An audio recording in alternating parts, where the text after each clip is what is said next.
This is a Your Last Resorts production.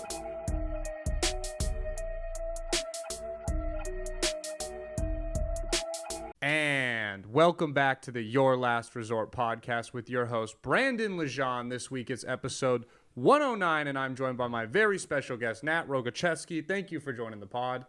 Wow. I like it. Dude, I should have wore sunglasses if I knew you were going to wear sunglasses. Yeah, I always want to wear them, but the only time I've worn them was on the 420 episode. Yeah. Other than that, I feel like kind of an asshole wearing sunglasses. Not that you're one for wearing sunglasses, but...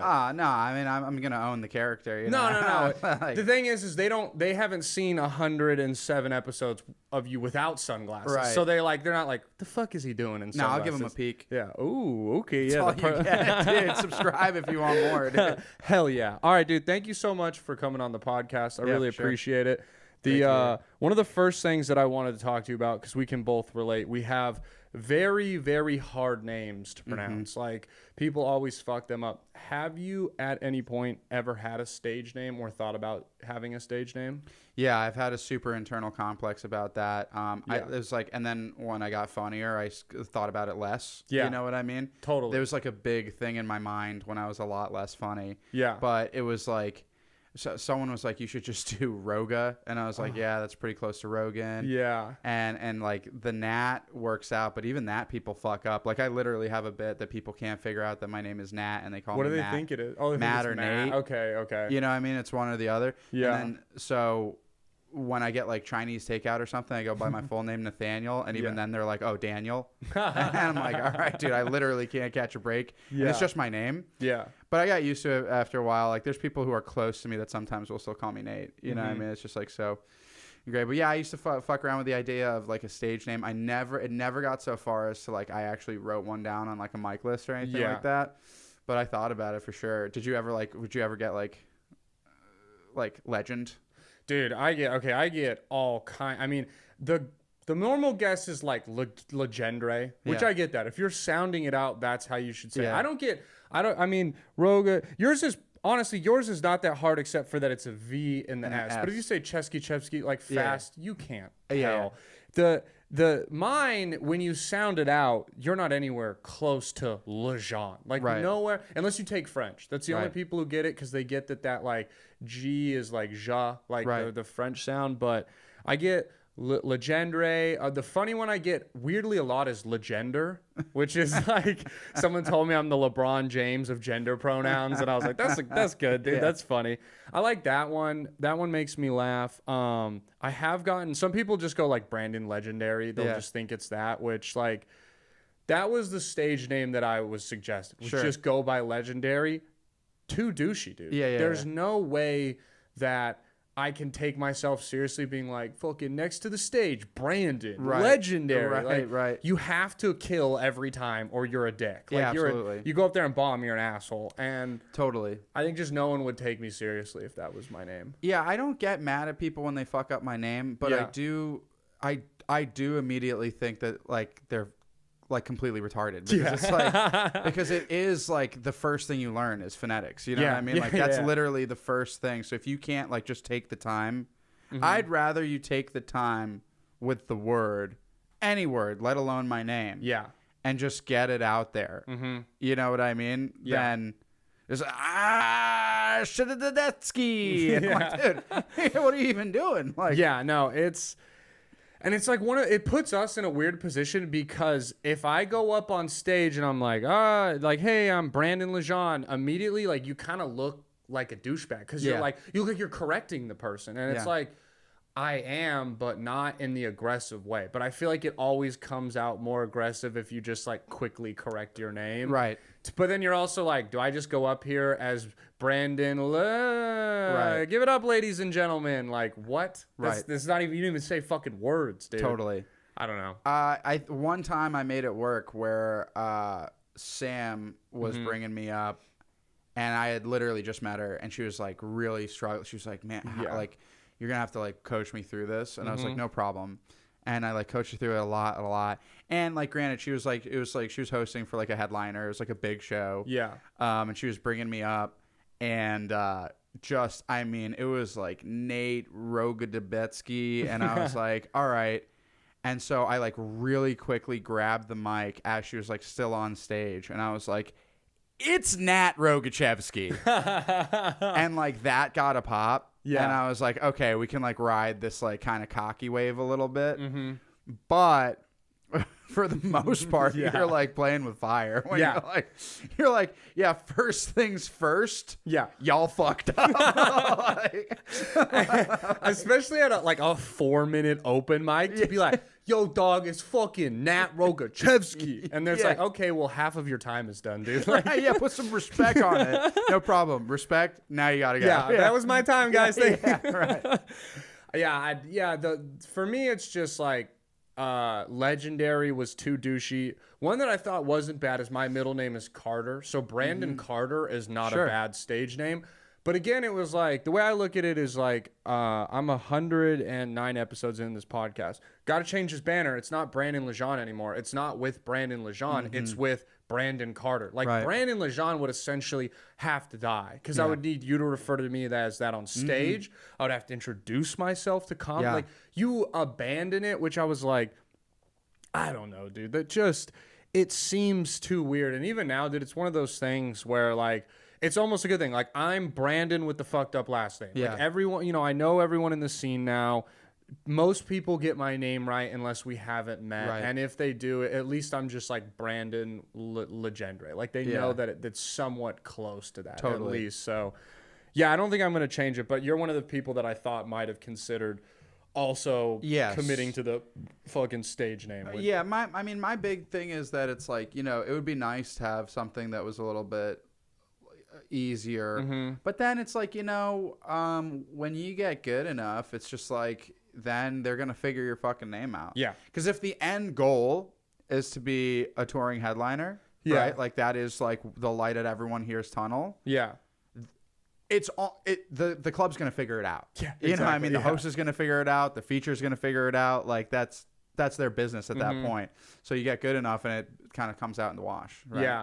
I do like, do you have this happen where like, they're like, the person on stage is rapping and they're like, so it's Nat Rogachevsky. And you're like, yep, Nat Rogachevsky. Yes. And they're like, okay, cool. And they turn and they're like, all right, next to the stage, Nat Rogachevsky. And you're like, why did you ask me? Like, what was the point of that whole conversation? Yeah, I like try to chalk it up to like, okay, there's like a blank spot here somewhere. Because when that happens, I just try to figure out like why. I'm not even like mad at that point. No. I'm just like, how does your mind work that it was right there, right then? Yeah. It's like kind of like those babies that can do every syllable but not the word. Yeah. You know what I mean? Yeah. And then they'll do it and they'll be like, just like completely botch it. Yeah.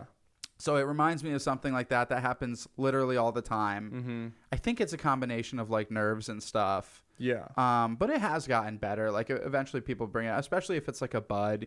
At this point, like, most of the people that we're rocking with are homies. So it's like, we know everyone and stuff. Yeah. It works out pretty good. But yeah, at the end of the day, it's just like people will figure it out. I certainly hope so. And also there's just like something about like, I don't want to change my name. Like, it's kind of lame, bro. If I'm being honest, like I mean, it's hard to hate on famous ass people who have like stage names, and I give a little more leadway to actors, I guess, but it's still like, dude, what are we doing? Right. Like, why?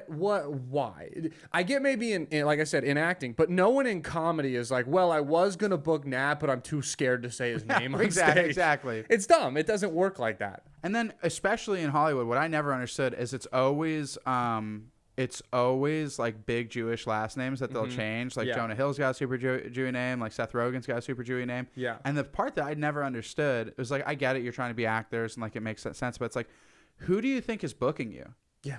You know what I mean? Like you think like no one is like, oh, no Jew is like, oh, another Jew, get out of here. Yeah. You know what I mean? Why do you have to make it like a pleasant surprise where you're like, oh, Hill's not a Jewish name. Yeah. Oh, now I'll book you. It's great. Like, so it's like, who do you think runs this damn town? It's like, who are you changing it for? It's really, I don't get it. And I think I'm past the point. I'm past the point of serious consideration for it ever at this point. Yeah, this is just full of butter, dude.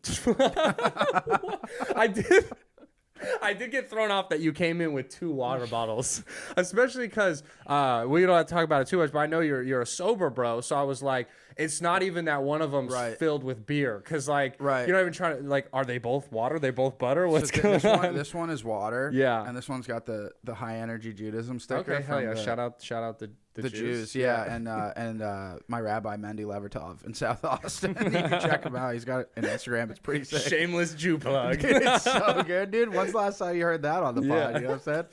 And then this is just coffee, but because I'm doing the keto, it's got literally a ton of butter in it. Yeah. And like the MCT oil, it's just coffee and there's no sugar, and so it's like 300 calories because it's just all fat. Shit, yeah. But this happened to me the other day, and I never thought this would be. I'd say this sentence. I was drinking out of this part.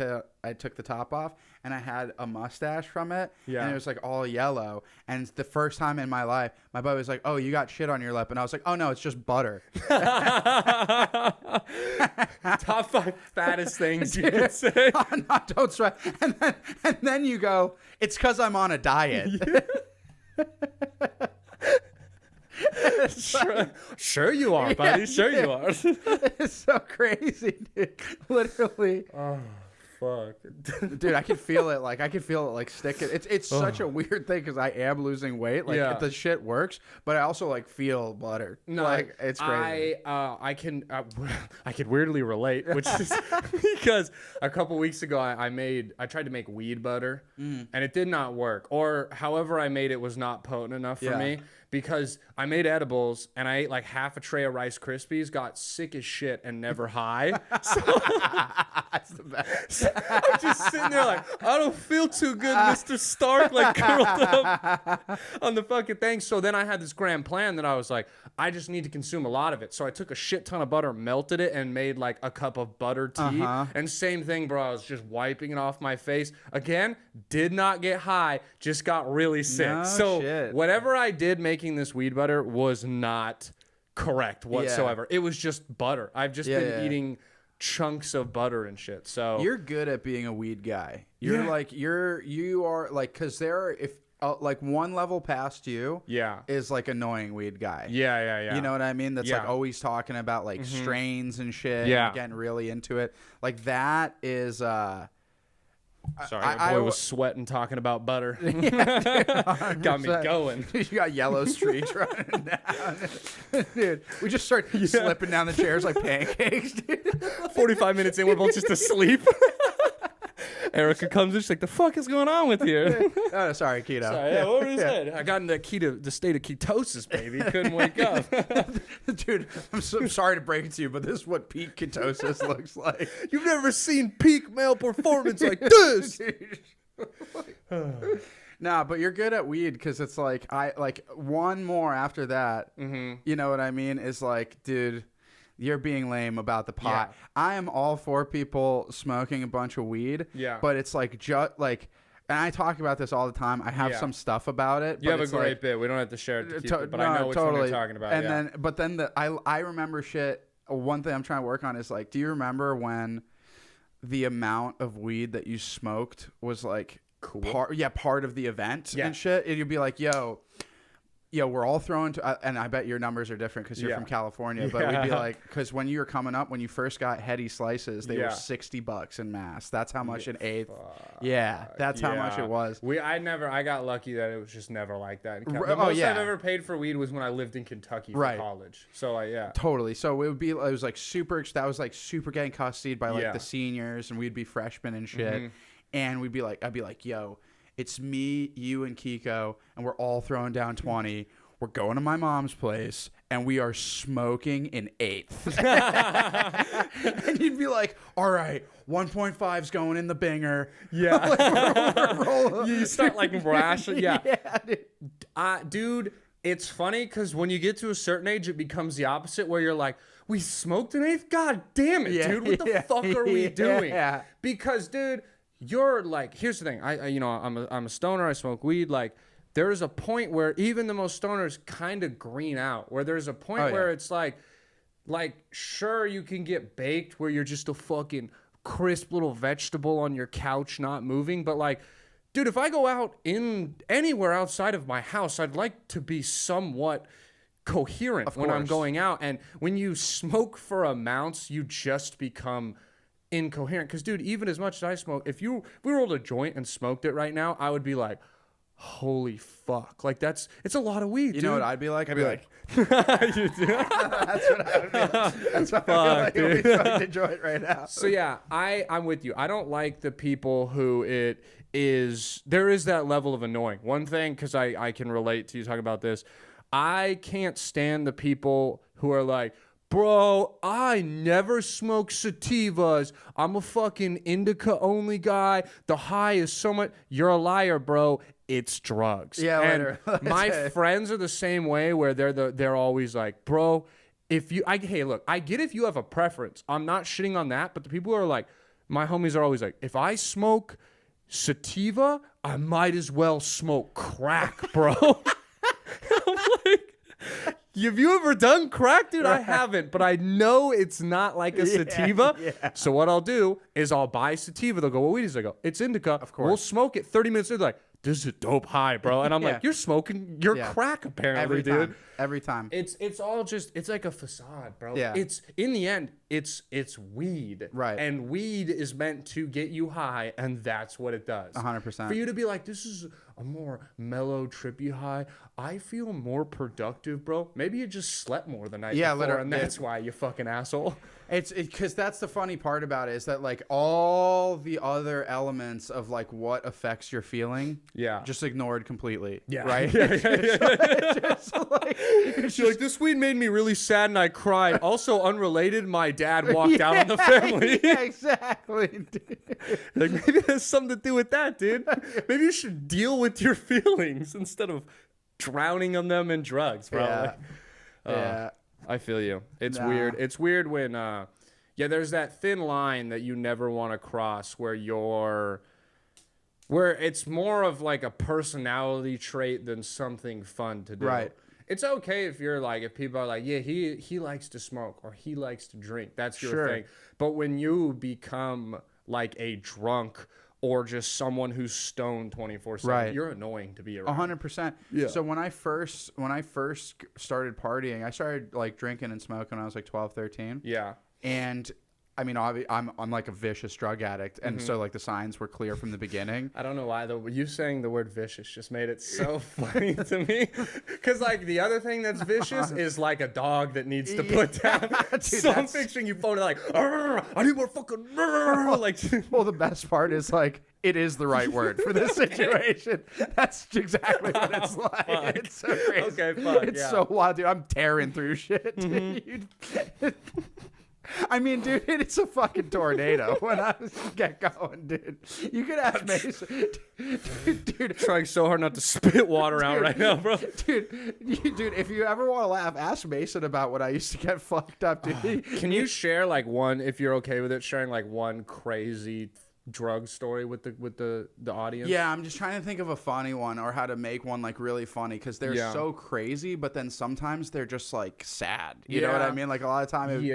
But I got like, so I had like so I was a heroin guy, but I would get like, and this happens a lot, I would get like almost the reverse effects than like traditional. Yeah. So I would do dope, and I'd be like really like uppity and like in your face. I was like the guy on coke at the party. That would be like me.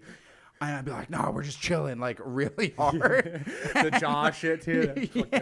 Chill, dude. And I would like have this kind of like brownout thing where I like wouldn't know what's going on, but then I would just get yippy. So I would just be like hanging out, and I'd be like nodding out for a second, and I'd be like, just like, oh, dude, that scared me, dude. Like, what the fuck? And just like talking like absolute nonsense. I remember one time, and this is told to me after the fact, me and Mason and our boy John went to the mall, this like really shitty mall in this place, Watertown, Massachusetts. And I think we went to like get like a scale and bags because we were just like selling something. Yeah. And he was telling me I was like haggling with the owners of the little place. I was like, no, you can give me a deal on this. And it was like an Indian guy, and he was like, no deal. And I was This is a mall, sir. and like he was telling me that like I didn't take the first price, and I like aggressively walked out of like the store, and then came back immediately and like, all right, what are we gonna do? You watch too many bargain hunting shows, bro. He said he was telling me I was like commenting on people's like outfits. I was like walking around to like random people like, damn, those sneaks are fresh, dog, and they'd be like, what the hell is going on? Like just like so much of a guy. Like there's so much me.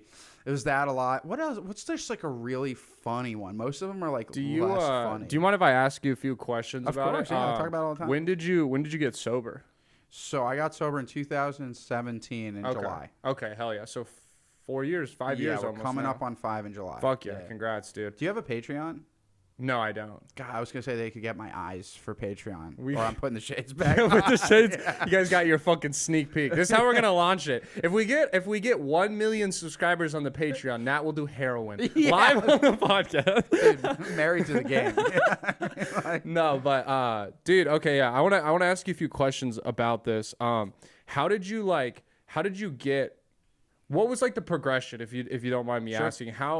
So like, to put it, what I want to know is like, how long were you doing other drugs before you really got into it? Did you try it once and like immediately become addicted, or what was the process to where you felt like can you just give me like a kind of a quick run through, I guess, of how it happened? So I love drugs and alcohol like Hell immediately. yeah. And like we were talking about, like I became that weed guy right away. Like as soon as I started smoking pot, I started selling it and like learning all about. I don't know if you guys remember like Arrowwood. Do you remember that website? No. Dude, Arrowwood was like Wikipedia for drugs, and it would have all these different categories of like user reviews of like, here's what happens if you mix this research chemical with Molly and like this and that. And, like everything. I mean, it's a crazy database. That's pretty wild, yeah. And they would have like history. They would have like in the same, like in the next one, like what different drugs get you for like cases in terms of time. Like if you get bought, like it was great. And I lived on that thing. I was like immediately obsessed with like all things drugs.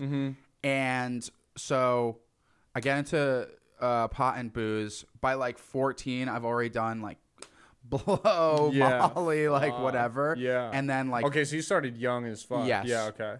And then I dropped out of high school very quickly because I just didn't go to school. And they were like, all right, you can either repeat a year or drop out. And I was like, it's so crazy to think now because it's like, it's not cool. But the idea of like having to be held back a year and then seeing my homies a year above me, I was like, I can just, you know what? I'll just ruin my life instead. Like they aren't going to look more down at you for dropping out of high school.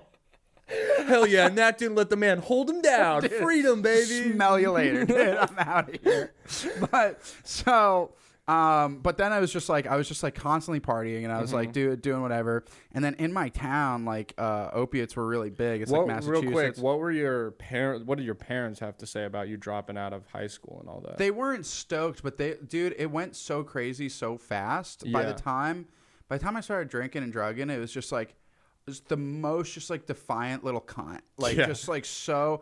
I was like literally the spitting image of just that like shitty little kid that was just like, no, fuck you. Like it was gross. You were the perfect age to be that though. Like it's the worst. 100%. It's the worst. It's why like, dude, I'm pro weed and all that stuff and do whatever drugs you want. I don't think it's good for like young children to get into it because like you can progress so fast. You're so impressionable, and like you said, I was, dude, same age. I was also a piece of shit. If you threw hard drugs in, I probably would have stabbed my mom or something. Yeah, dude. So, I'm with you. I'm like generally like a super pro pot guy, super pro psychedelics guy. Like, I'm not big on like nowadays people being like that assisting with sobriety. That's a whole other subject that we can touch on. That's crazy, yeah. For me anyway. But so. And my parents were divorced, so every time I get in trouble with one, they've lived like 2 miles away from each other. Okay. And I just run to the other and be like, Mom said this, and Dad would be like, of course, dude. Yeah, Like, fuck that bitch. Just 100%. Yeah. And so we were just playing that game, and then opiates were really big in my town, and I was like really scared of them because at my high school, by the time you're in your junior or senior year, there's like already a couple like opiate junkies. Like they're just so prevalent. Yeah. It was kind of like meth in the Midwest. Like I talked to people who grew up in the Midwest, and he was like, yeah, it's definitely like still considered hard drugs, but like people are smoking meth in high school. Like it's just everywhere. Yeah, ours where I grew up, it was just like Oxycontin, Percocets, pills. I grew up in like a richer white neighborhood, so like, you know, the more money drugs was what everyone was doing. Yeah, we were definitely also in a relatively affluent neighborhood. The side of town that I was on was like a little closer to just straight up middle class, but generally speaking, it's like a very nice town. Yeah. And we were always broke. We were just bopping around apartment to apartment, like one bedroom to one bedroom. But the point of the story is I saw the writing on the wall, so for some reason I was always afraid of opiates just because I saw it. And then I like had them a couple times in my life for like literally pain relief for one thing or another. And then somewhere around 19, I had been doing like a bunch of like music festivals and like big into psychedelics, big into pretty much every other drug other than. And you still at this point you had never finished high school. No high school, no nothing, nothing at all. I think I got a GED at some point in this time. I do have one, and then I was just always hustling, always selling drugs. Music festivals were like literally the perfect place. It was just like a perfect place to run off to. Yeah. Like just like a fucking grunt like myself. I could just go there, sell acid, and people are like, oh yeah. And I'd be like, oh, this is my destiny. Like I figured it out. You know what I mean? Like I was meant to be here. 100%. Yeah. I remember this one time I told my mom that I was literally high on acid. I was like, I was meant to sell acid. And she was like, what was going on? Like, I was like brainwashed. Dude, as a parent, you just, if your kid said that to you, you just gotta be like, God, I fucking sucked at this parenting shit. Dude. I fucking suck. Listen, everybody's got holes in their game. so, you know, they do. At the end of the day, they did the best they could. Yeah. But anyway, I remember, and people in like recovery programs talk about this a lot, where they take like a sip of booze. And they're like, oh, like this is what's been missing. This is the thing that like helps me like interact with the rest of the world. Like this is what I need. And when I really did opiates for the first time, right away, I was like, got it. Like this is that missing piece. Like this is what like everybody else, like, because I was always struggling. I was never like happy. Like I had a lot of fun. Yeah. But I always felt like just different from other people. And so when I took opiates for the first time, truly, I was like, this is how the rest of the world must feel all the time. Yeah. So I just was born with some malady where I need a little bit of this thing. And now I'm cool. Now I can talk to girls. Now I can like make friends. You know what I mean? Now it's just, I can form connections and bonds and shit. Like just regular human interactions. And that's what it felt like. Okay. When I first took opiates. Yeah. And literally so quickly from like having some degree of like being wary before seeing the writing on the wall, seeing so many of my friends go down, like literally friends die young. Yeah. Immediately going to like, I'm doing this every day. Yeah. Like, which is such a crazy thought to be like, this hard drug is what I've been missing in my 100%. Life. But I get that's wild. That's got to be a weird feeling to have, because in that moment in your mind, like you think you found the key to making your life 100%. Better. And it's not that hard to make that jump. I mean, obviously it's a harder drug, but there's people that like drugs are their personalities. Right. And it, I mean, because you look, it's a different scale, but you look at like Wiz Khalifa with weed, Snoop Dogg with weed, Seth Rogen with weed. Like they do drugs all the time, and it kind of seems like they're also that person who that's what was missing from them, but it's a little different when it's opioids. Totally. Totally. And that's the difference. Like, dude, I know people who have done heroin and then not done it again. Yeah. They're like, yeah, I didn't like the way it felt, which to me is insane. Yeah. That's literally the craziest thing I've ever heard. But, you know, and I think that's why like people talk about it all the time. It's like, is it a nature versus nurture thing? And I think with like real addiction and alcoholism, it really is like you are one or you aren't. Like you got the bug or you don't. It's either laying somewhere in your DNA or not. Yeah. I don't think it really like develops. I think you're either destined to like have a problem with this thing or not. Like you can, there's a big difference between say like a problem drinker, like someone you're like, the reason they call it problem drinkers, like, because you can solve the problem. Yeah. If you're an alcoholic, you can't solve the problem. You know what Yeah, I mean? Like, you have to get rid of alcohol. Right, or there's only right. one or two options. Yeah. Correct. Yeah. And so, and then in terms of the progression, it was like, it started going down quickly. I was still like making money for a couple of years because I was pretty good at selling drugs. Yeah.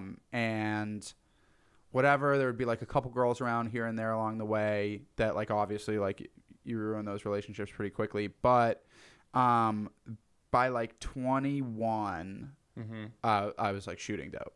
Okay. Yeah. Then I was like shooting. Then I was just like, did you do that because it was stronger or because it was cheaper, or what had you progress from? A little bit of both. It was really that chasing the dragon shit is true. Like, you can't catch that first high again. Yeah.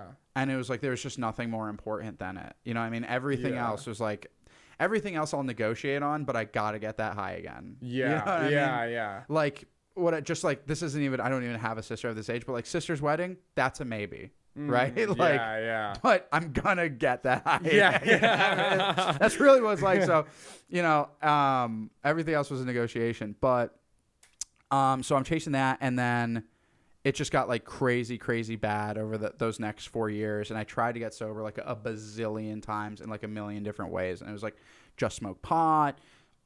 I won't cut psychedelics out because those are like a spiritual experience, like whatever, like this and that. Every combination of like anything but like actual abstinence from drugs and alcohol, I tried it. Like yoga, like fucking relationships, working out, like whatever. And like it just didn't stick. I just like no matter what kept relapsing and fucking up. And then at 25, it had just gotten like so shitty and small. Like literally life was just like, it was like you could barely call it a life. It was just like me in this dinky little room, and like everyone that like cared about me, like I would just keep away. Yeah, because you're coming out at that point, you're almost 10 years out from dropping out of high school, right? And you're just probably same town, just selling drugs, same shit every day. Yeah.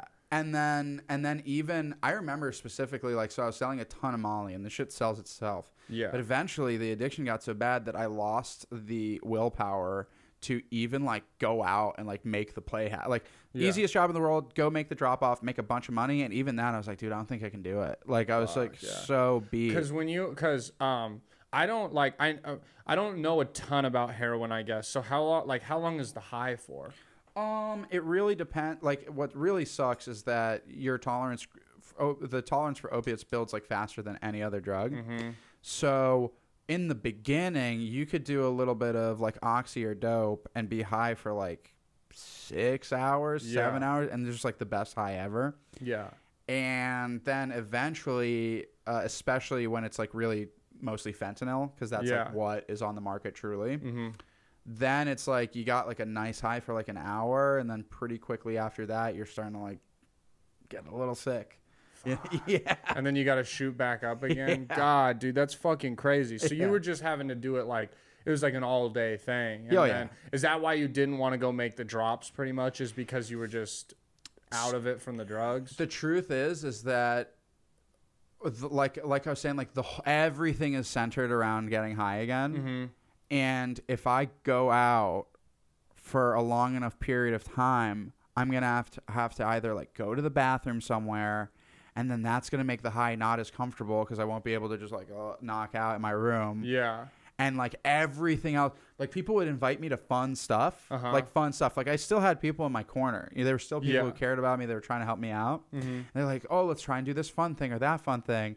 And I would say no, just because I wouldn't be able to use the way I wanted to for just that short period of time. Even that was like, no, I'm just going to stay in my room. You know what I mean? Because that's my thing. You know? That's wild, dude. I didn't know it. Like, that's crazy. Because I think for some reason, at least, I was under the impression that you like take heroin and you're high for like 12 hours. No, like, at least that's what they make it seem like in the movies. You shoot it up, you pass out, and they're like, they're gone for days. Like some shit like that. Damn, that's crazy. So then, was there like a defining moment that you were like, I gotta get sober? Yeah, it was just like, and how old were you? I was 25. Okay. And basically, it had just been the same thing over and over again for an extended period of time, long enough that your soul just gets like so crushed. Yeah.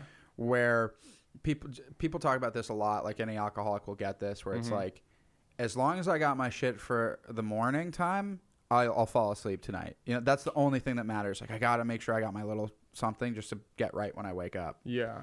And eventually, regardless of if I came up on some cash and had shit for a week, every morning I'd wake up just like dreading waking up. I'd be like, man, I wish I just hadn't. Like, I was just like, fuck. It was bad. And it was like, I would just wake up and just be like so pissed to be awake because I knew it was going to be like just a horrible day. Yeah. Even with the dope, even if I wasn't going to be dope sick that day, which is the worst thing in the world. Fuck, Like, it's the worst thing in the world. I wouldn't wish it upon legit my worst enemy. I wouldn't. Yeah. And regardless of if I had my stuff to just like maintain not being sick, because you don't get high anymore. Yeah. You're just like, you know what I mean? Like, after a while, you're just not sick. Yeah. But you're still completely fucked in the mind and shit. God. So it was just that for so long that and this is just like an old AA term, but it's like I couldn't imagine my life with drugs and alcohol, and I couldn't imagine my life without it. So I was just at this crossroad where it seemed like all of my options were like really bad. Fuck. Yeah, dude. Fuck. And at that point, I called a buddy of mine, Zach, who was from my hometown. He had gotten sober. I asked him what he did. And he was like, rehab, detox, sober living, IOPs, like outpatient programs, but you should do like a 12-step program. Yeah. And like there's still some experimentation. It takes like a while to dive in. Like you have to really learn what it means to like surrender and stop calling the shots. But like within 6-7 months of that, of like being on the outskirts of like kind of going to meetings here and there, eventually I showed up at some meeting and some guy was just like spitting some game where he was talking about like all the ways that like all of those feelings that I described just now, he was literally describing them to the T. Fuck. And I was like, this guy might actually know what I'm talking, because you can't believe that someone knows how you feel, even if they tell you. Yeah. But for whatever reason that day, this guy was talking like he knew the sickness that I was talking about. And I was like, shit. And then he started talking about, and then I did this, and then I got better, and now my life rules. And he was like, I didn't think it would work. It worked, and now shit is awesome. Wow. And I was like, I gotta talk to that guy. Yeah. And I came up and I talked to him, and I just like went nuts. I was like, dude, I'm scared for my life. Like, I have no idea where to go. Like, literally everything I try doesn't work. And he was like, sounds like you're in the right place. I know exactly how you feel. Let's get a cup of coffee tomorrow, and I'll tell you what we do around here. Yeah. And I was like, great. Like, whatever. And for the first time, I was like, even though I was like, I don't know if this will work for me because I just still feel so different. But maybe it worked for him. Yeah. And that was enough for me to be like, I'll try it. Yeah. And honestly, dude, just legit, like the truth is, I just kept doing what guys like that told me to do. Yeah. And other people I met along the way within that like were just like, hey, here's what worked for me.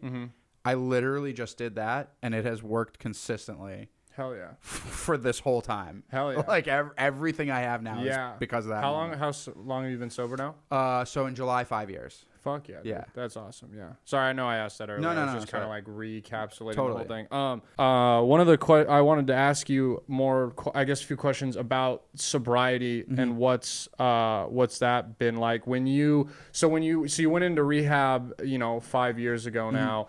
I actually did not go to rehab. It was recommended to me, and I kicked totally cold turkey. Fuck yeah, dude. I did not go through treatment. I don't recommend you do that. Yeah. If you're listening, go to rehab. So did you not? Did you do detox? Like, did you get on methadone to get off? You just quit that shit cold turkey. At first, I've gone through a bazillion cold turkey kicks along the way that are just the worst things ever. I've gone through like the full withdrawal experience multiple times. Yeah. But including precipitated withdrawals, which I'll tell you what that is. It's the worst thing ever. Yeah. But at first I started on Suboxone, which is similar to methadone. Yeah. It's a little safer. A little different. Pills, just you take less dosage. Correct. Yeah.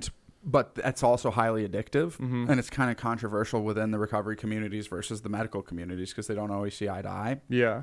Because essentially the idea when you get on stuff like that, the medical opinion is like you stay on this for like a few years. Oh, shit. Okay. And then some doctors are just like, yeah, you just take this now.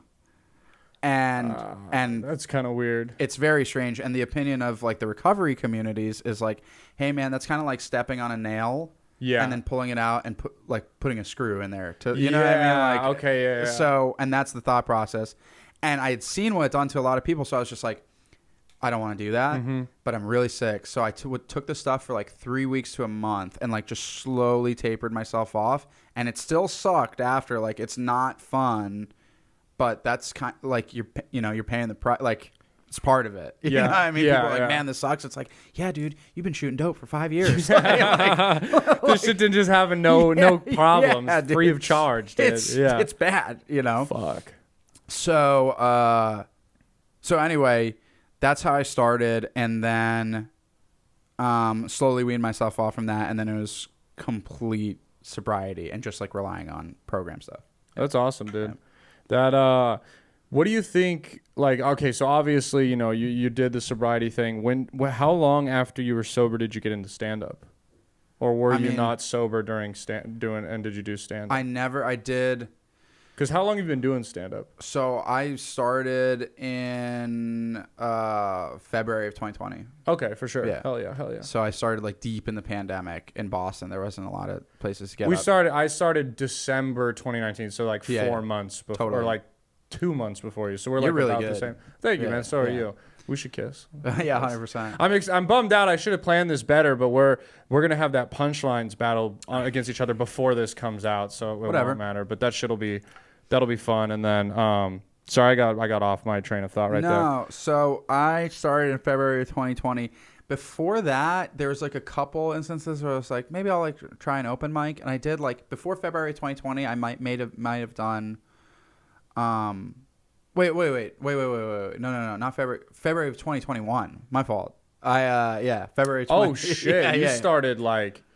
Yeah, just over a year ago. Yeah, I started whenever the right before the pandemic. Yeah. I was 4 months in, and then they were like, no more comedy. No more. And then I did. It kind of sucks because it's like I'm not gonna not count the time of the pandemic, but it's like, bro, I lived in California. Like there was the only stand up I did during the whole pandemic was like 3 park mics, and 2 of them didn't have a microphone because COVID was too scary. Like it was just 100%. Us on tables yelling at each other. The mic that I did that I count as my starting point. Yeah. Because before this mic, I had done stand up 4 times, maybe 5. Yeah. Over the course of like years, just like no intention of doing stand up. Yeah. I just like was like, I'll go try this thing out.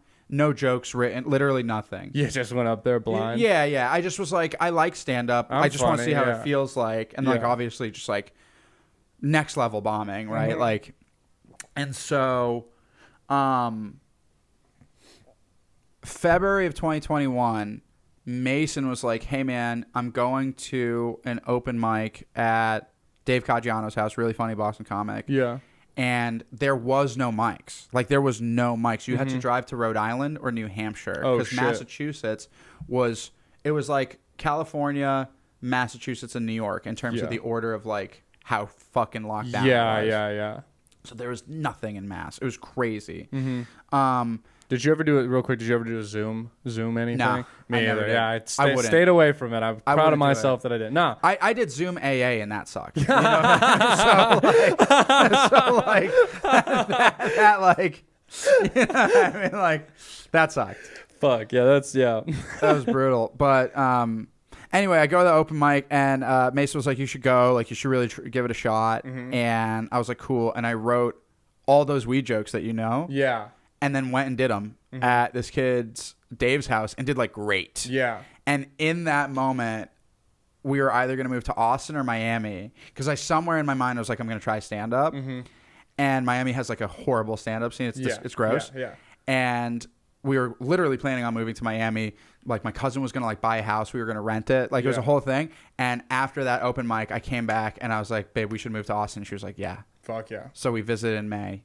And at that point, I've been doing stand for like a couple months, and got here in September. That's fucking awesome. That's the like whole story. That's cool though. That's a great way to get started. That's cool that you started during the pandemic too, kind of in such a like unorthodox way. Yeah. Basically starting at a house show. Literally, it was literally crazy. A house mic. Yeah, because that's a weird way to get kind of thrown into the fire of stand up. Because it must have been so fun when you finally got to perform in front of like an packed audience inside crazy. That was normal somewhere. You were like, holy shit. Like even just an open mic would have been sick as fuck. I remember the first show I ever did at Craft Brew Underground. This guy Mark Turcotte books a bunch of shows in Maine. Very good booker in Maine. Very nice guy. Yeah. And a friend of mine, Chris, recommended me to him, and like no one told him how long I'd been doing stand up because I kind of hit the ground running a little bit. Like I was like very fortunate to like have some natural proclivity. And so he dropped my name to the guy, and I like did the show. I'd never done a show before, and it was like I was literally a month into stand up. Yeah. And it was like this packed little tight little kill box. The room's got a great rep. It was like awesome, and it was just like whoa. And I was like, got it. Like this is. It was cool to like know that like that was what I was supposed to be doing. Yeah. So early into the game, like even if I was like it's not always gonna go like this. I got a lot of bombing ahead of me. Like it's there's gonna be parts that really suck, but like that feeling was enough to be like I'm gonna do this. You know what I mean? That's kind of how it was for me. Is the first time or two that I really did it.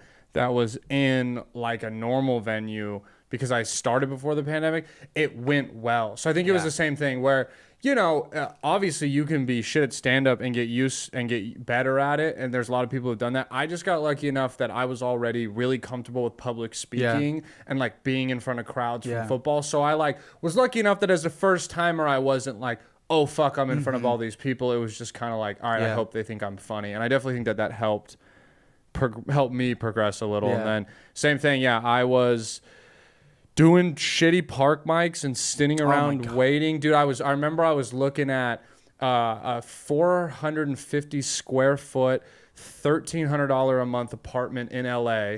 Like thinking of like, I got to move to LA. Fuck Orange County. Like this scene sucks. Yeah. And then my roommate was like, dude, we should move to Austin. And I was like, you're an idiot. And then I hung up the phone, and then I was like, well, wait, why wouldn't I? Like, what else am I? Why not? Like literally, what am I doing here? I was graduated college, living at home with my parents. Like, it made sense to just get the fuck out of where I had grown up. So that's why the scene rules so hard. It's not just that there's a bunch of great comics, because there are. There's so many great like young up and comers, so many different styles. It's really amazing.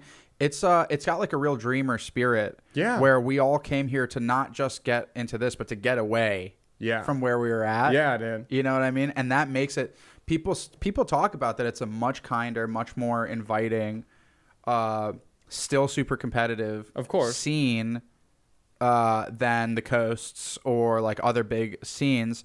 And it's like, yeah, man, because we all had to leave to do comedy. None of us were like, I mean, in the old Austin scene's kind of like the old cunty places, like where they won't talk and won't respect. And I think it's because everyone who's coming here isn't established here. Like even the guys like, you know, like Asan and Derek, they had to get here for a second and be like, hey, remember who the fuck I am. Like everyone had to kind of like reposition and reorder themselves. So I agree with you. There's none of that like, you know, except in the old scene. I've been here forever. I deserve this more than you type shit. I always tell people. Luckily for us, they're all trash. Yeah. Well, just kidding. Kind of. No, but that's the thing is I've told this to a lot of people, and I really believe it. It's not just some bullshit I spout. But look, I get that if you get a spot on a show, I don't also get that spot. But we're a team in a sense, 100%. Dude. Like, because it's like, of course, you know, get your own and make sure you get it. But it's like, if I help you, I know you'll help me eventually. And we all help lift each other 100%. Up. And that lifts everyone. It's just like a football team. And I try to explain that to everyone. Yes, there's always the stars. Right. But they need other people with them to succeed. And those people get rewarded too. Yeah. You win when other people win. And it's not, even in Orange County, which is like, is like, San Antonio to Austin as Orange County is to LA. Yeah. Right outside, about an hour away, right outside of it, kind of smaller. Everyone wants to eventually go to LA or Austin. But there it's not, no one helps each other. It's not like that. It's so strange. It's so like, if I get shit, only me and no one else is, except for maybe like my fucking bestie. So the golden rule too is like, obviously there's like a cap to this. But I am almost a completely open book about all of my shit. Yeah. And I have lived by that rule just because I was lucky enough that some of the principles that I learned in recovery, it's like you got to be loving, you got to be tolerant. Like, it's not going to work out for you if you're not. Like this life thing. And so just applying those same things to comedy where it's like, man, you ask me who booked me, I'll tell you and I'll give you their email. Yeah. And unless you are genuinely not ready. Yeah. Like, if you're really, really, like, we're scratching at the surface here and it's like, I'll lovingly tell you, man, it's like, here's a couple other people I'd recommend you reach out to. Yeah, of course. Get some chops, like, whatever. Having said that, man, like, I am always, dude, and you'll find this too after you get a couple of shows going regularly. Yeah. You get hit up all the time because whenever one of our friends goes to LA or New York, now they're like, oh, hit up Nat. He runs a couple shows in Boston, in Austin, whatever.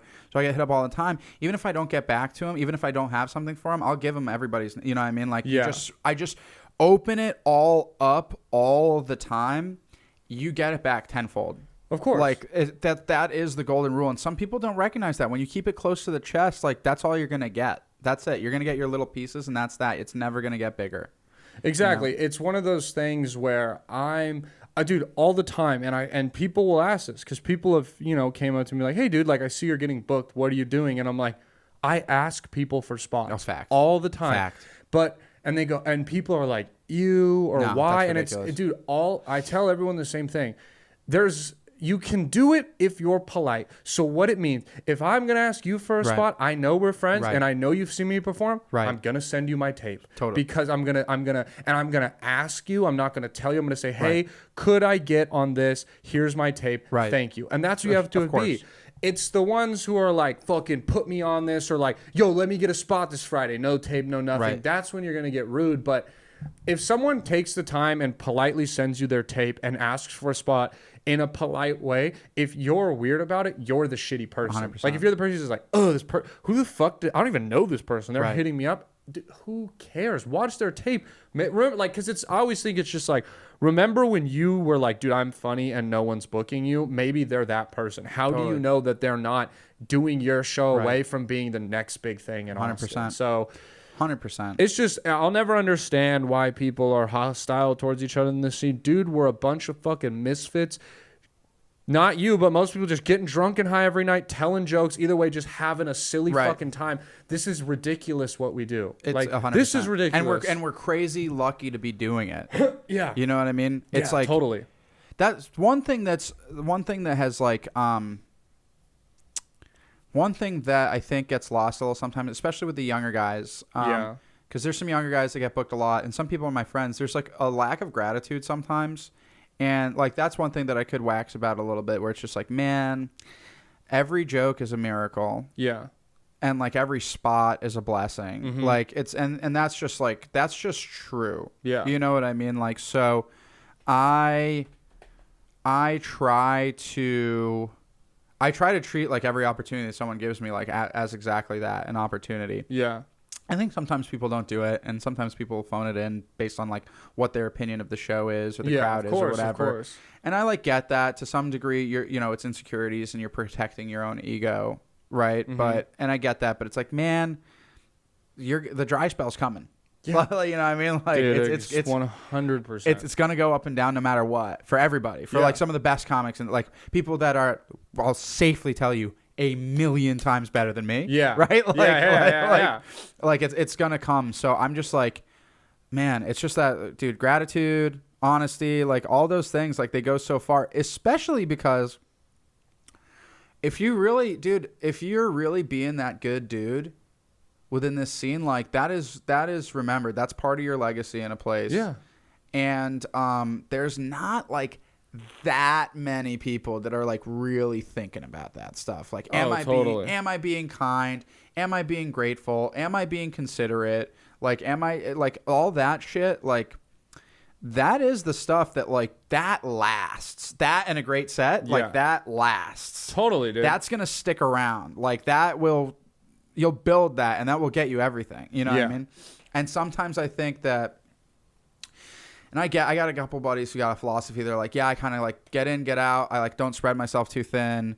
there's a lot of people to talk to, and I practice that to some degree. You can't be everywhere all at once, Of course. but you gotta show love all the time. Of course, you gotta always be showing love. You know what I mean? Like, it's just, dude, it just really works. No, that's what it is. That's the one thing that I'm working on as a comic is it's like, I know I'll get up. Like, I know I'll write jokes. I believe in myself as a comedian, but I'm like, it's the same thing. I'm like, yeah, like just go hang out for a little. You don't have to stay there for hours, but go show love to someone's show. Go stop by. Because you appreciate when people do it. And I get what you mean. It's that thing where you're like, yeah, like I should get home at a reasonable time tonight, but what's the difference between 10:30 and like 11:30? Right. Is it really that much of a difference? Like it's just, you got to figure out. Right. I remember one time we were sitting there and I was like, should I go to Latchkey right now? And you're like, is it going to further your comedy career? And I was like, no. And you're like, go home. You look tired. And I was like, cool. Thanks, dude. You need that sometimes, you know? Yeah. But vice versa, if it was to a show, then you're like, hey, maybe stop by for a minute. Totally. But like other things, you just got to find the balance. And obviously it's harder. One thing that I'm big on, and this is something luckily I just really enjoy doing this because I just like, I'm literally such a nerd for comedy. Like I love it so much. Dude, and I do this all the time. There are people that I legit don't particularly like. And if they tell a joke that I thought was great, I will go out of my way to tell them. Okay, yeah. Every time. And I'll just say, hey, that's the stuff. Yeah. Like every time. Because genuinely, I really think like a great joke is like bigger than how I feel about you. Yeah. So, and I find it so important that I was like, dude, here's the thing. Regardless of how I feel about you, I'd rather you be great. Yeah. You know what I mean? Yeah. You don't want to, and you don't want to go after someone who's bombing. Like you don't want them walking the audience, and it's like, why not help them? Yeah. Yeah. And I've actually, through that, it opens people up because at the end of the day, we're all egomaniacs with inferiority complexes, right? Like that's just true for every comic.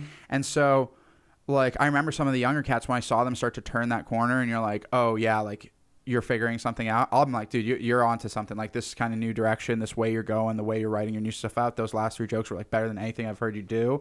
That's awesome. Yeah. It means so much because it meant so much to me. Yeah. Like one of the biggest compliments I've ever had, and I still think about this, and one of the most validating things was I did a show with Craig Conant. Yeah. And after that, I saw he was coming to Austin. I was like, hey, man, like, again, like, never any shame. I'm like, see, you're doing Vulcan. Like, I'd love to do a spot on it. Like, no sweat if not. But I had a lot of fun at that thing we did. And he was like, absolutely, man, you killed. And it was just that from, like, literally a really good touring headliner. Yeah. And I was like, holy fucking shit. Yeah. You know what I mean? It meant everything to me. It was like so big, like little stuff like that. Like Mason told a joke and like Brent Ernst took him aside or Brent Morin took him aside. He was just happened to be at Creek and he was like, that was amazing. Little shit like that, like it does so much. By no means am I those guys, but coming from anybody, of course. You know what I mean? So when I see that, like, I'll just be like, dude, that was a great joke. You got to write more like those. That's awesome. And it opens them up where their kind of true selves can come out. Those insecurities go away a little bit. All those defense mechanisms kind of take a pause. And now I can actually get to know you a little bit. Yeah. Because this is happy you, right? And now I'm like, oh, this guy rules. Yeah. I mean, like that dude that's like finicking and stuff and like sure getting your notes or whatever. Like that guy who's like still struggling, whatever, like socially and whatever. Like I didn't really get that guy. But this guy where you're like, you're just comfortable is the best. Yeah. I love that guy. You gotta get people out of their shell, dude. Yeah. That makes me think of, I'll never forget, this moment just sticks with me so much, as I remember back when I was playing college football, I was on the sidelines with one of my teammates. His name's Xavier. Shout out Xavier. But we were standing there and like one of the practice squad guys came off and he made like a big play, but the coaches were like screaming at him because he like blew up the play and like, you know, and like they're more mad at the offense, the starters for fucking it up. And he came off and my buddy was like, hey, dude, fucking great play. And he was like, thanks, man. And he walked away and he looked at me, he goes, fuck these coaches, dude. Yeah. People have to hear good jobs 100%. Sometimes. And that stuck with me so much because you're right, dude. Every once in a while, someone just needs to hear like, dude, you're doing good. Like, yes. And that literally you going up to someone at an open mic and being like, dude, those are good jokes. Keep doing it. Can push someone to go for months. And that's why I don't try and show fake love. I'm not going to just 100%. Say it to say it. 100%. But if you're funny, I'm not going to be the guy who's like, fuck him, he's funny. It was funnier than my set. Nah, dude, I'm going to show you love because You want someone to do that to you when you do well Yeah. because you need those moments. Yeah, dude. This shit kind of sucks sometimes, dude. Like, it's fucking terrible when you're going home after a bomb and everyone else did good than you. You know there's no excuses except you suck. That shit sucks, dude. 100%. But what gets you through it is you go, oh, well, fucking the day before, I remember I killed and Nat was like, hey, man, you're really funny. And shit like that carries you. So more people, if you're a comic listening or anyone in any job, just tell someone at your fucking job, good job. 100%. It'll get them feeling way better. And it'll pay off. Yeah. I want to move into the 2 segments before we close up the podcast here. This one's called The Dumbass of the Week, brought to you by Red Foreman. Dumbass, dumbasses, dumbass, dumbass, dumbass, dumbass. The Dumbass of the Week this week is, are you familiar with the USFL? It's that new football league, the spring football league that they're launching. I know very little about this. Okay, so basically, the USFL used to be a thing in the 80s. It's where guys like Warren Moon and Jim Kelly and big names came from, and then they merged into the NFL. And then it's like they're just relaunching it. It's a spring league. But this guy, and there's, Dumbass of the Week, I give it to people who just do dumb shit. And there's 2 aspects of why this guy's dumbass of the week. So this is at practice for the Houston Gamblers, our team. This guy is smoking a cigarette during walkthroughs, just going around like this. So this video went viral, this is crazy. Now, he defended himself by saying that and I think this makes him more the dumbass of the week. He said, it's not a real cigarette, it's a fake one, and he always puts it in his mouth during walkthroughs because it's a state of mind. Because people with cigarettes hanging out of their mouth have an attitude about themselves, and he wants to put forward this attitude. So it's not even a real cigarette, bro. He shows up the next week with a couple of pit bulls. Running drills, dude. Just in a do-rag, fucking white beater. It's a state of mind.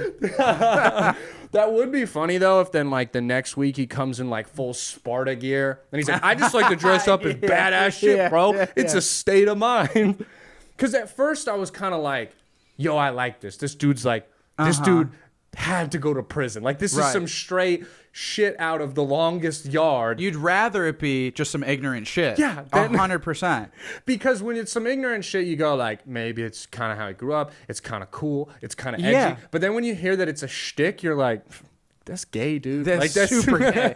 Knock that shit off, bro. 100%. Yeah, no, that shit is ridiculous. It would be way cooler if he was unironically wearing a Killa Cam pink hat from the 2000s. That would be sick. Yeah. But if he was like, oh no, I become Cameron before, you're like, all right, dude, you're just playing dress up before games. Come out as Cinderella next time, dude. Yeah, that is really fucking weird. I don't. Very funny. Great clip. No, great clip. Weird guy. Yeah. Perfect thing for that spring league. Because I don't know if you also heard, there's this stuff going on where one of the running backs was cut from a team in this clip where apparently they said it was his 3rd offense of the day, but he swears he didn't. There's stuff coming out that he didn't. But they have one of those shows, the behind the scenes, and they were like, all right, chicken salad for dinner, and he was like, I don't eat chicken, can I get the pizza instead? And then they it cuts, and they're like, it was so disrespectful the way that you demanded other food, you're done. And they cut him over ordering pizza over chicken, dude. Yeah. So this whole league is fucking really, really weird. But I want to move into the would you rathers here. We got 4 would you rathers, and then we'll wrap it up here. Do you write these, or they get audience No, I get submitted? these. One of them I came up with. The other 3 are from Reddit. So Sick. I go through the subreddit because it's also fun. Because this one, 3,000 people have voted on it, so we can see if we're in the vast group. Yeah. Would you rather be married to Jada Smith or Amber Heard? Both sound pretty fucking terrible. Jada Smith. Jada Smith. I'd rather the mental than the physical abuse. Yes. Amber Heard shit in his bed, dog. Yes. Well, here's the thing: is Jada Smith, I would be able to just leave. Okay, in this scenario, because with the would you rather's, I don't allow loopholes, so you got to stay married to him. Yeah. Well, And would it make you sad that she's fucking other people? Yes. But the law is the law. You get the courts involved, and it's now you're ruining my life. Yeah, I guess you're right. Yeah. So I'm going for Jada. I find Amber incredibly attractive, but I've never been one to stick around for good pussy. Yeah. So, No. I Well, just dude, just the shitting in the bed alone. I'm out on that. Yeah. And then the breaking the glasses, the physical abuse. Yeah, it's not even for me. It's genuinely the line is. I think Amber is more crazy, and Jada's a little more like twisted. Like she's really fucking turning the knife in there. You know what I mean? Whereas Amber is just like a full Looney Tunes bitch. She's kind of a bully, where like bullies you can ignore. Yes. Whereas Jada is a different kind of bully, where she's gonna wear you down mentally more. Yeah. So Amber, I don't even. When girls are that crazy, I don't even consider them bullies. Yeah. That's just every now and then you're gonna get a crazy ass chick. Yeah. There's plenty of crazy dudes, but everybody knows what I'm talking about. There's gonna be that one crazy chick, and she just is that chick. But it doesn't seem mean from Amber. It just seems crazy.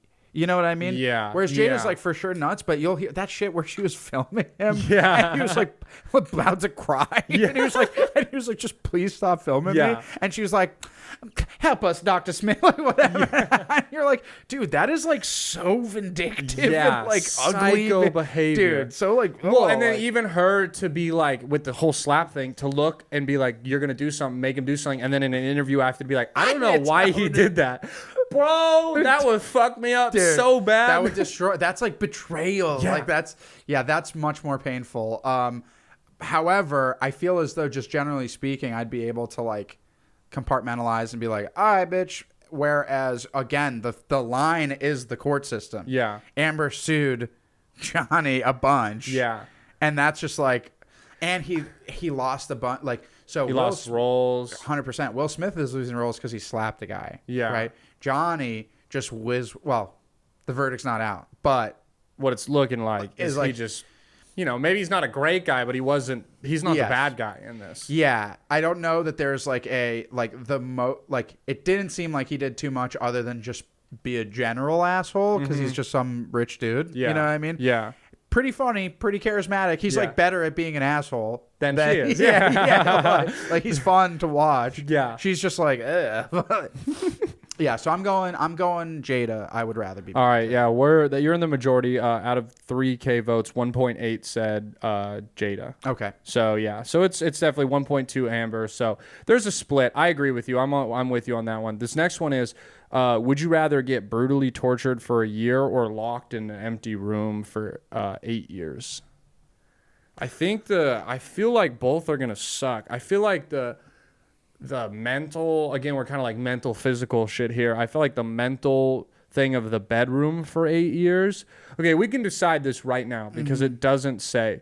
Oh, it says an empty bedroom. Okay, yeah. All right, yeah, I guess it's not anything in it. Okay. I don't know if I'm fully thinking this through because I can't imagine like true physical torture. But 8 years is like, that's like half a generation. That's so long. Yeah. Dude, yeah, that's almost your entire addiction phase. Yes. You know what I mean? 8 years in a room with, it's this, imagine this, but there's no window, and it's empty. You? How old? At 24. So you'll be 32. Yeah. When you fuck get out, dude. that, dude. Yeah. Fuck that. Torture me, dude. Yeah. Torture me now. Yeah. I'm taking. Because we're gonna say, obviously, I'm gonna assume the torture doesn't kill you. It's just so you take out some of the crazy tortures. Right. It would just be like fingernails, some shit like that. But they're not putting a rat to your stomach that's gonna eat you alive. Yeah, it's not death. Shit like I think I'm going for the 1 year, but what? 5.6K voted on this. 3.7K said room for 8 years by themselves. It's because it's a bunch of Reddit incels. They've already been in a room by themselves for 7 years. They're like, what's 6 more months, dude? Fuck it. So I have that joke about autism where, and this is true, my brother found a quiz. He's autistic, and he found a quiz that like tests his autism. Yeah. On Reddit. Yeah. And I thought all of Reddit was a test of autism. Definitely, dude. Definitely. All right. Yeah, well, dude, because there's like Reddit's its own weird thing because like while I went to look for these would you rathers earlier, I noticed because I it puts them in chronological order of when they're released and I go through them. What I noticed on the first page or two is a lot of these questions are like, would you rather get tortured for 8 years or like deal with a French man? Like for some reason Reddit is obsessed with Frenchmen right now. Okay. And like 10 of the 30 questions had something about a French guy relating to it. And you could tell they were all based off each other. Dude. And yeah, Reddit's a weird place. The best is when the internet just like creates a new take Yeah. that is like so specific. Like just all like now shitting on French dudes is in fashion again. Yeah. I was on TikTok and there was legit a street like this was like a whole like a subreddit of TikTok. Yeah. Where there's dudes that would have those you know how some dudes just have big ass foreheads that like stick out. Yeah. And like their orbital goes out mad far. Yeah. And it was this for real school of thought. It was like some incel shit. And some of these dudes were jacked. They were like Rogan dudes. Yeah. And they'd be like, no, actually what it means if you have this big ass forehead is like you're more testosterone. And you're like actually closer to like alpha gorillas. Yeah. And then some of the arguments that they would make, I'm not even kidding, was like, check this out. And the guy would go out in the sun and his fucking forehead would cause shade for his eyes. And he'd be like, we're natural hunters. Yeah, that's the most insecure, saddest shit I've ever heard. He'd be like, no, we were born to hunt. We're actually even more men. You're like, I was what like, are you dude, talking? you look like an actual retard. And they're like, no, I don't need sunglasses. That's one of the best arguments I've ever heard for it, though. It is so. And it's literally, they'd be like, no, check this out. And it'd be like, so fucking I couldn't believe it. I was literally shitting my pants. Bro, we should start like alpha shit like that. Oh, For start. yeah. Like, let's get Jewish people best food critics. Their noses can Yes, smell more smells. 100%. Like, just That's why. yeah. Just take like the worst stereotypes that you can think for people Yeah. and turn them into positives. That'd actually be pretty funny if you could think about it. But Well, that's what's tough now is that I did a joke where it was literally like a positive stereotype was the punchline. Mm-hmm. It was a dumb joke. I'll dox it because I probably won't tell it. But it's like everybody thinks Hamilton had this all black cast, but to send some kind of message about like racial inequality or like the history of racism in this country, which I thought was interesting because I thought it was because they're the best at singing and dancing. It's like, yeah, and whenever that like sometimes like it'll hit sometimes, but Yeah. like never too hard. And Yeah. so right, and then I'll be like, no, you don't understand. What I said is they're good. yeah. And then, like, you can laugh because I said they're the best. Yeah. And like, it doesn't always hit. It doesn't hit. That's Yeah. it's there's jokes like that are just never, no matter how much Yeah. you're like, dude, this is a positive thing. Yeah. People aren't gonna get it. Yeah. Yeah. All right. Would you rather Serena Williams serve a tennis ball right into your balls twice, or be drop kicked in the chest or stomach by Mike Tyson? Mike Tyson. So, of Mike course. Tyson to the stomach. Of Yeah, course. I think that's the dude. I don't think people understand how bad it gets hit. Because what's funny is it says in the balls or vagina. And ladies, look, you got cramps, you got pregnancy. Getting hit in the vagina does not hurt as bad as getting hit in the balls, dude. No. Getting hit in the balls is like something I pray I never experience for the rest of my life, dude. Never ever again. Yeah. Top 5 things I never want to Yeah. happen. So. Yeah, you're right, dude. As much as a punch to the stomach from Mike Tyson would fuck you up, dude, I don't know how hard Serena Williams hits a tennis ball, but it's got to be over 100 miles per hour. So I think Mike Tyson could kill you with a gut shot. Yeah. He could. Yeah. However, a full-blown Serena nut shot, because she's Yeah. probably serving like what? Her average first serve speed is 90? 106.4 miles Oh per my. hour, and her fastest serve ever was 129 miles per hour. So let's say like 115 in the middle, right? Yeah, 118 or something like that. Yeah. I mean, it's a couple like that's almost. I mean, guaranteed you're not like gonna like come again. You know what I mean? You're Like, fucked up, bro. You're just not gonna like. I mean, I might rather be dead. Like, Yeah, you know yeah, what yeah, I mean? Like, yeah. So it's like, I think I'm gonna go Tyson for sure on this one. Me man. too. I couldn't. The balls thing. You're right. I think the balls thing would fuck you up more. Okay, so let's see. Yeah. Okay, we're in the 43 said hit in the stomach and 14 said hitting the balls with the tennis. So Yeah. I don't. Yeah. Fuck that, dude. All right. Last one. This one I came up with.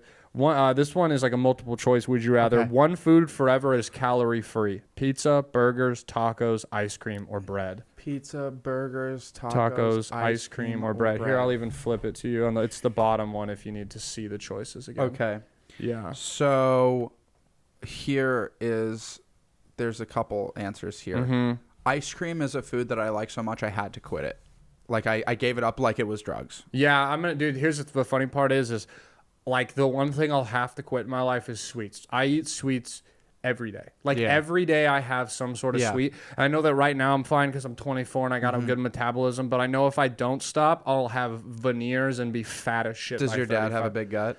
My dad didn't, and then he got sober, and then now he's a little chubby. Because you know, sober people, you replace the craving with the food. 100%. I get that. Yeah. 100%. So it was funny because after he got sober, he got the fattest I've ever seen him, and the funny part though is he's the fattest I've ever seen him, but drinking gave him diabetes. So it's like a fucking lifelong punishment. Is now that he's like, all right, I'm done with alcohol, I'm gonna do it. It's like, yeah, it ruined it for you. You have diabetes, Dad, so you gotta chill. That rules. So ice cream. The thing about ice cream, though, I do eat a lot, but I find myself with ice cream, it's so gross. Like I'll eat so much of it that I'm eating well past like when I'm enjoying it. Yeah. You're just like, there's more. Pizza, however, pizza's probably gonna be my answer because pizza legit doesn't get old. In my opinion, that's something I realized this year. I started having some people over for sporting events, and I kept ordering pizzas. And I realized I was like, "Yo, pizza is one of the best foods. Like, it's the best. If you take the time to spend a few bucks more on not Domino's or Little Caesars, it is insane the level of difference. Have you ever had Jets out here? Love it. Jets is one of the best pizzas ever. So good. And that's the difference. It's not even crazy prices, but it's that step difference between the shit ones. And then it's amazing, bro. I agree. And you can get all kinds. Bro, I had like a pear and prosciutto pizza the other day. From Jets? No, from Cidercade. Cidercade has like a pizza kitchen in there. Nice. And they do one. And it's like balsamic glaze, prosciutto, pear, which you think would not be good, and it's fucking immaculate. You do Via 313? I had Via 3. That's what got me to try Jets. Right. Is I tried Via 313. I was going around town hyping it up, and a bunch of locals were like, "Fucking, you're paying for the tourist one. Get Jets, same thing, better." And that's what I was told by like 6 or 7 people. Jets I don't know if Jets is really good and cheaper now. I like is it Via better? 313. I don't know. I don't know. The whole better thing, like it is expensive, but better. Let's chill out now. There's a couple. I like Home Slice a lot. They're very Home good. Slice is great. Samataro, if you haven't been there, I think that's the best. Okay, hell yeah. They're like the closest to like an actual New York style thin slice. Yeah. Very good ingredients. Very expensive. Yeah. It's like $24 for a cheese. Fuck. Yeah. That is expensive. But you got to treat. But there's other. That's a treat. Yeah. That's a treat. And here's the thing we're ignoring. I'm assuming that's like an 8-slice large pizza. No, it's big. Yeah. You could not be a piece of shit and split that with 3 people and have 3 slices each. Money. And you're really like 3 slices is enough, dude. Totally. It's like the ice cream. Oh, don't get me wrong. Right. I'll eat more than 3, but like. You don't need to. Yeah. You know? Like, it's a personal choice, dog. No one made you eat that shit. Yeah. Yeah. 100%. Nah, man. Yeah, they're great. And what's cool is you can hit that spot, and then it's in this food park on East 12th, and there's Samataros, and then legit some of the best tacos in Austin in the same park. Oh, hell yeah. So you throw your order in. Might take a little bit because they're pretty backed up. Bam, get a couple tacos. Just chilling. Some Costras. Yeah. Sounds so good, dude. I gotta go eating with you one time. This shit sounds good. Money. Yeah. I haven't had fucking bread in a month. Fuck. Yeah, that's impressive though. Yeah. All right, dude. This is a blast of a podcast. We actually just have to wrap up for time reasons. Otherwise, I'd keep fucking going. But put the shades back on because the floor is yours. Promote any of your stuff. It's all yours. I'll tag it in the bio too. Yeah, absolutely. It's just nat.comedian on Instagram. I have a bunch of funny clips on there. I keep putting them out. I'm going to be trying to putting out like 1 or 2 a week so you can kind of keep up. I'm always posting my show dates. I'm all around Texas right now. I'll be in Boston in the middle of June. I'm doing like a bazillion shows. Check me out in like Boston, Newport, Rhode Island, Providence, Rhode Island, Portsmouth, New Hampshire, Manchester, New Hampshire. I'm all over the motherfucker. I'm in New England. And then got a couple of shows that I'm producing coming up in Round Rock at the Roadhouse Bar. Fuck yeah. Roadhouse Bar. And it's going to be very fun. I'm going to start to do that like pretty regularly. free show. Come party. It's going to be great. We got an amazing lineup, and we're going to be doing it all the time. Roadhouse Bar. And keep your eyes peeled for a little show. Not to pull the cart before the horse, but you know what? I'm not going to spill the beans on this one. We got something else in the works. Check me out on Instagram, Nat.comedian. Hell yeah, guys. Make sure you go give him a follow. Show him some love, please. He was a great guest, great friend of mine. Thanks, dog. Yeah, of course, dude. Thank you for doing it, guys. When this comes out, you can see me. Dude, if you're in Austin, please, please, please, please, I don't give a fuck. Come out to my show on May 7th at Oscar Blues. You don't have to come to anything else. That's all that matters to me right now. It's going to be a great show. Really excited for it. Great venue. Really, dude, amazing comics. You guys are going to love it. Also, by the time this comes out Wednesday, go on YouTube and look up the second episode of the food show should be out by Wednesday. Yes. And other than that, guys, if this is your first time listening or your 109th time, I appreciate you. And most importantly, thank you for letting us be your last resort. See ya. This has been a Your Last Resort production.